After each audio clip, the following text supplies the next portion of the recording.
de Libros estamos aquí en el Hotel Los Delfines para entrevistar a la escritora María Dueñas a propósito de su visita a la Feria Internacional del Libro. Y vamos a hablar precisamente de su tercera y más reciente novela, La Templanza. ¿Cómo está, María?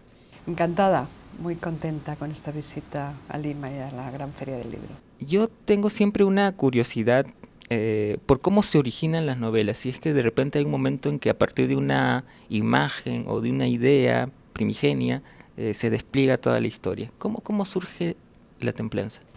Pues en el caso de La Templanza, al igual que en mis novelas anteriores, todo ha venido desencadenado a partir de un escenario.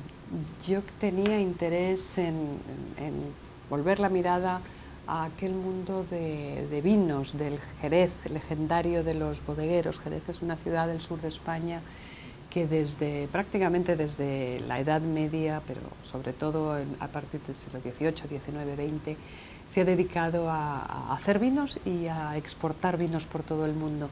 Y a mí me parecía que todo ese mundo bodeguero de las viñas, las bodegas, las exportaciones y lo que ello conlleva para el contacto internacional, me parecía que era un escenario fascinante y además muy poco tratado en la novela, por lo menos en la novela española contemporánea.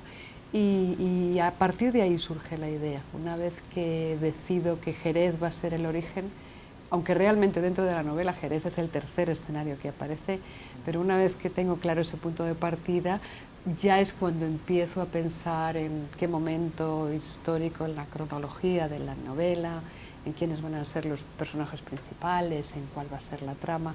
Todo eso viene posteriormente. El arranque, ese chispazo inicial, es la ubicación. Claro, porque después la novela también transcurre en México y en Cuba. Sí, pasa por... Después, una vez que ya empiezo a investigar y a adentrarme en ese Jerez bodeguero, empiezo a saber cosas, empiezo a recomponer información. Yo ya conocía Jerez, lógicamente, pero una vez que profundizo, es cuando empiezo a saber cosas interesantes que me van dando pautas que después me sirve para poner en movimiento la trama y a los personajes principales, y son los que me llevan primero a México y después a Cuba, investigando sobre ese Jerez. Cuando supe que algunos bodegueros legendarios de la época establecieron sus negocios, sus bodegas, gracias a lo que entonces se llamaban capitales indianos, capitales de retorno. Eran españoles que habían emigrado a América, habían hecho fortuna y después habían decidido volver e invertir en algún negocio productivo de la época como era el vino por entonces. Y me pareció que ese perfil de un hombre que no pertenece del todo a ese mundo en el que yo lo quiero situar, sino que es de cierta manera un advenedizo que viene de fuera, que tiene una fachada gracias a la cual parece una cosa que en realidad no es, porque estos indianos que retornaban realmente eran ricos y bollantes y traían grandes capitales con ellos para invertir, pero mi protagonista fue todo eso, fue rico, tuvo grandes capitales, pero los ha perdido todo, que vienes totalmente arruinado. Entonces es una duplicidad entre la fachada, la apariencia y lo que hay detrás, y bueno, y a partir de ahí es cuando tejo toda la trama. Uh-huh. Y además sitúas la historia en el siglo XIX. Sí.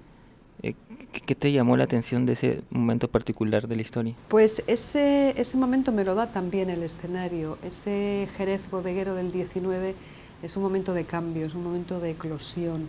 Hasta entonces las normativas que regían el mundo del vino eran muy estrictas, había un gremio de vinatería con unas leyes y con unas normas muy férreas que compartimentalizaban todo el proceso. El que tenía los viñas con uva no podía hacer su vino, y después el que hacía sí podía hacer el vino, no podía comercializar el vino. Digamos que había una serie de prohibiciones, de vetos, de restricciones constantes que en este momento, justo cuando arranca la segunda mitad del XIX, desaparecen, se liberan, y entonces se genera una nueva figura de bodeguero, que es casi un empresario moderno, ¿no? Más contemporáneo, un burgués más casi del siglo XX, que es alguien, un emprendedor con vistas de futuro, con mirada más internacional, con ganas de modernizarse, de emprender unas aventuras comerciales mucho más arriesgadas. y por eso me quise ajustar a este momento de cambio, este momento de evolución en la figura de los bodegueros de este Jerez centenario. Ujú. Hablando de las bodegas y de las viñas, el título de la novela, que es La Templanza, es el nombre de una viña, Sí. pero también de alguna manera podríamos situar la templanza como algo que el personaje a Larrea le cuesta, justamente es algo que no... Claro, algo que de lo que carece. Lo que carece, ¿no? Claro, claro, la templanza es el nombre de una viña que cae en manos de Larrea por una serie de circunstancias, pero además es una virtud cardinal de la que él carece prácticamente a lo largo de la novela entera hasta el capítulo final, que es cuando todo se convulsiona y entonces por fin la templanza entra en su vida. Entonces sí, yo quería usar este juego de palabras casi, este doble acepción del concepto de la templanza en sí como la virtud que no tiene Mauro y que consigue al final, y a la vez el nombre de la viña en la que él se acaba recluyendo y en la que él vive esta templanza en las últimas páginas de la novela. Ujú. Ahora, a diferencia de tus otras dos novelas, en esa novela el personaje principal es un hombre. Sí. Eh, ¿Te has resultado complicado o sencillo? Sí, era un reto, para mí fue un reto meterme en la piel de un hombre después de haber estado con dos mujeres protagonistas. Pero es cierto que en El tiempo entre costuras, mi primera novela, sí que a una protagonista absoluta, Sira Quiroga es la protagonista al 100%, y todos los demás personajes son secundarios, muy por debajo.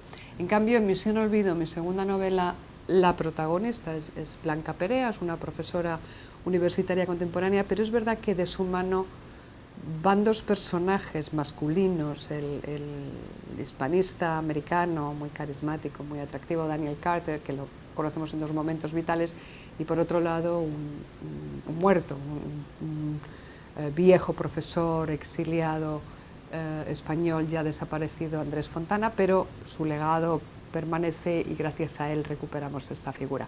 De manera que estos dos personajes que van mano con Blanca Perea, a mí más que secundarios me gusta llamarles casi coprotagonistas, porque realmente tienen un gran peso en Misión Olvido. Entonces, el haberme metido en mi novela anterior en la piel de estos dos hombres, en cierta manera ya me dio, digamos, unas ciertas tablas, ¿no? Y un poco de seguridad para saber que podía construir un personaje masculino creíble.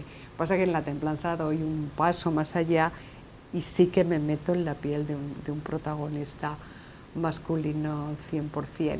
Y digo que fue un reto porque realmente no es... Yo no pretendía solamente componer un personaje, digamos, varón sin más, vistiéndole y haciéndole andar y haciéndole moverse. Yo quería entrar en su cabeza, yo quería entrar en su corazón y en su sensibilidad y en sus emociones y en sus planteamientos vitales, ¿no? Y en ese sentido pues tuve que hacer un gran esfuerzo, porque además estamos hablando de un hombre de la segunda mitad del 19, ¿no? Que no es un hombre de nuestro tiempo tampoco.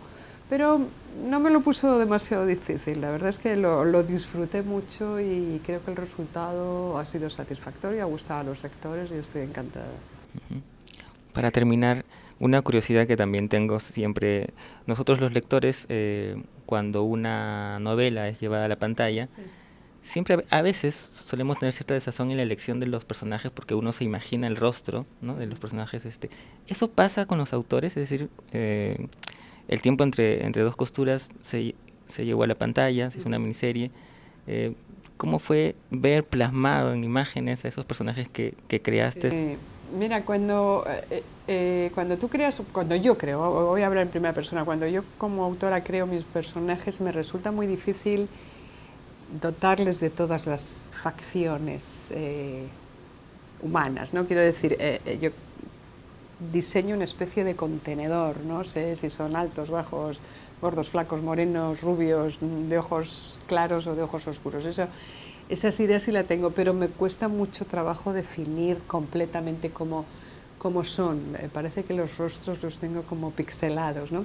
Entonces, hasta que después no los vi en la serie de televisión plasmados, pues algunos sí que se ajustaron a lo que yo más o menos tenía en mente, otros menos, pero por lo general yo quedé muy satisfecha y a mí me parece que sobre todo el papel de Sira Quiroga, que lo encarna Adriana Ugarte, que es una magnífica actriz, que yo creo que hizo un papelón bárbaro. Yo creo que sí que estuvo muy conseguido y de hecho ahora mismo me cuesta trabajo pensar en el personaje que yo ideé sin verle automáticamente la cara, el rostro y los rasgos de Adriana. Pero es interesante, al principio hay algunos momentos un poco desconcertantes, ¿no? Sobre todo, yo recuerdo cuando empezaban los productores empezábamos a hablar del casting y empezaron a contarme, a enseñarme imágenes. Claro, yo veía las pruebas que hacían en el casting y de pronto iban vestidos pues con unos jeans, ¿no? Con unos vaqueros, unos tejanos y una cola de caballo, sin caracterizar, sin maquillar y claro, te rompen los esquemas, no te imaginas eso, pero una vez que después ya los vi durante el rodaje, durante la grabación de la serie, ya perfectamente vestidos, maquillados, peinados, caracterizados, rodeados por el entorno de los escenarios reales, pues ya empieza a ser todo perfectamente creíble. Sí, lo asumes con normalidad. Muchas gracias, María. Gracias a vosotros. Hasta siempre. Estuvimos con la escritora María Dueñas aquí en el Hotel Los Delfines. Gracias.